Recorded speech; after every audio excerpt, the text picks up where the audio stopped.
26শে December আগামীকালটাও সবাইকে চাইব, এমনভাবেই আমরা 27 এবং 28-এ ধীরে ধীরে এগোবো। পরিবেশ মেলা 5 দিনের, আজকে দ্বিতীয় সন্ধ্যায় জিতের উপস্থিতি, আর এছাড়া স্কুলগুলো যারা আমাদের সাথে সহযোগিতা করছে তাদের আগামীকাল আবার মঞ্চে আমি ডেকে নেব স্টুডেন্টদের, তাদের কাছ থেকে আমরা বিভিন্ন বিষয় শুনবো, পরিবেশ বিষয়ক আলোচনা।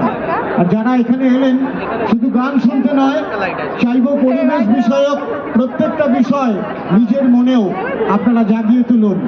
প্রত্যেকের কাছে আবেদন, নীল বালতি সবুজ বালতির ব্যবহারটা সঠিকভাবে করুন।